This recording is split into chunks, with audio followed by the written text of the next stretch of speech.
7 Stoic comebacks, so wise they leave people speechless. There are moments when silence cuts deeper than words, when calm wisdom dismantles arrogance faster than anger ever could. The ancient Stoics, emperors, slaves, and philosophers, understood something most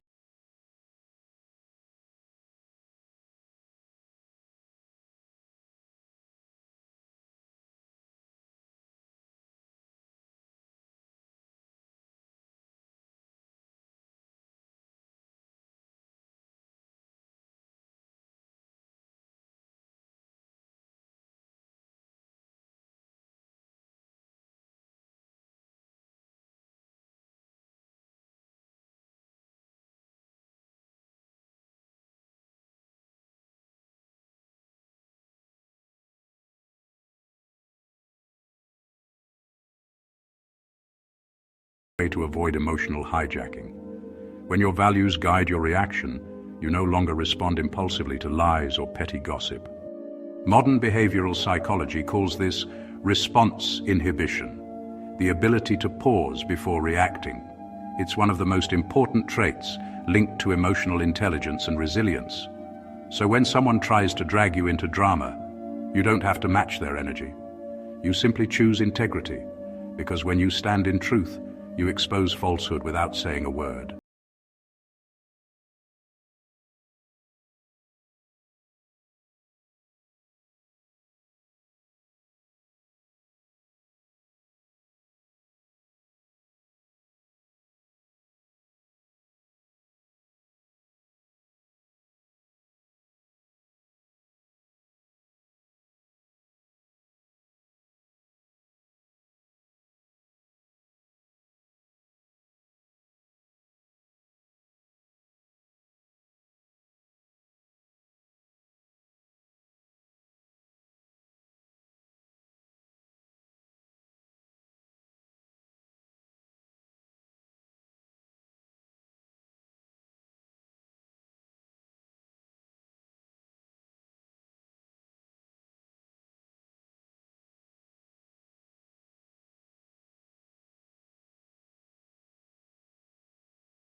Modern psychology calls this the Dunning-Kruger effect.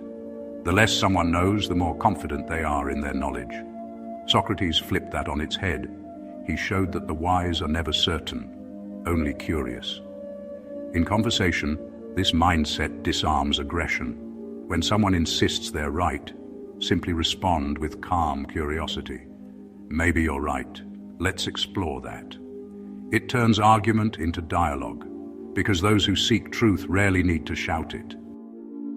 5. We suffer more in imagination than in reality. Seneca. Seneca understood the psychology of anxiety 2,000 years before science gave it a name.